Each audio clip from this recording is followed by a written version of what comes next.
welcome back. It's Rose Grigg from Grigg Elementary. Today we're going to do one of my favorite kinds of lessons. I like to call them inspiration lessons. It's a lesson in where we examine the work of an artist, an illustrator, or an author, and we see what they've done, and we try to be inspired by them, taking their ideas and pushing it into our own creation. Today, we're going to look at the work of Marie Sendak, the author-illustrator for Where the Wild Things Are.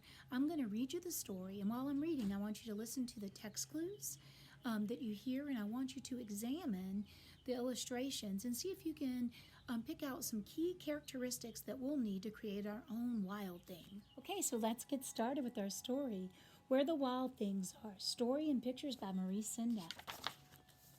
The night Max wore his wolf suit and made mischief of one kind and another. His mother called him Wild Thing, and Max said, "I'll eat you up." So he was sent to bed without eating anything. And that very night, in Max's room, a forest grew. And grew. And grew until his ceiling hung with vines, and the walls became the world all around. And an ocean tumbled by with a private boat for Max, and he sailed off through a night and a day. And in and out of weeks and almost over a year to where the wild things are. And when he came to the place where the wild things are, they roared their terrible roars, and they gashed their terrible teeth, and they rolled their terrible eyes, and they showed their terrible claws. Until Max said, "Be still!" And he tamed them with a magic trick of staring into all their yellow eyes without blinking once. And they were frightened, and they called him the most wild thing of all. And they made him the king of all the wild things. "And now," cried Max, "let the wild rompus begin." There they are, howling at the moon, swinging from trees, marching around.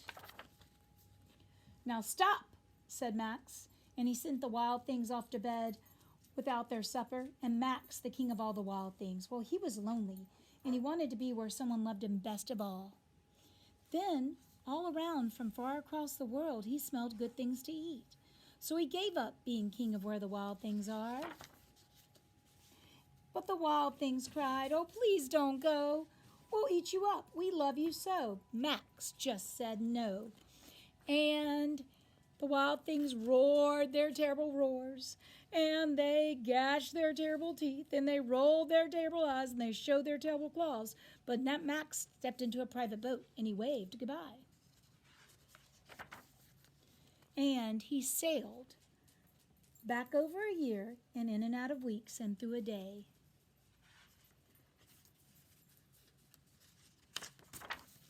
And back into the night of his very own room, where he found his supper waiting for him. And it was still hot. Now, if we looked at just the illustrations, we would be able to see the wild things are big, they're kind of scary. They're about twice the size of Max, especially if we compare like the wild rompus pictures. You can really tell the size or the scale when they're hanging together. If we take a closer look at the illustrations, we can also see that the wild things almost look like they're a combination of different kinds of animals, like 2 or 3 different animals in one. When we listen to what the author has to say, and we're listening to those text clues, we find out that the wild things had terrible claws and terrible teeth and big yellow eyes. If we put those things together, we can kind of create our own wild thing, not by copying one of theirs, but by using all the text clues and the illustrators' clues and creating the same scale and some of the same characteristics. So let's do our drawing together today And what you'll need is a piece of paper, a pencil, and then a variety of crayons depending on what you would like to use. Supplies for this lesson are pretty basic. A piece of paper, a pencil, and a big variety of crayons so you can get started. Okay, so let's draw our wild thing. I'm going to start by drawing a really big oval for the body, and then I'm going to add a neck, and I think I'm going to do another medium size oval for the head, and then I'm going to give him some legs, and I'm going to give mine where they almost look like bird feet,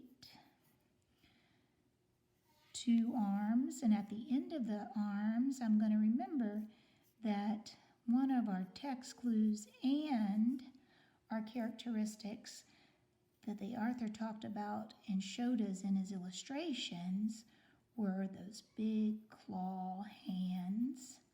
Okay, I'm going to add a beak, so my wild thing could be part bird and some crazy kind of feather hair, and then big eyeball. And I remember that the big eyeball is going to be yellow, but remember, they gashed their terrible teeth. So even though I gave him a beak, I'm going to have to add some teeth so that he can gnash them at max. I'm going to add a pattern on my body, and I might do this kind of scallop pattern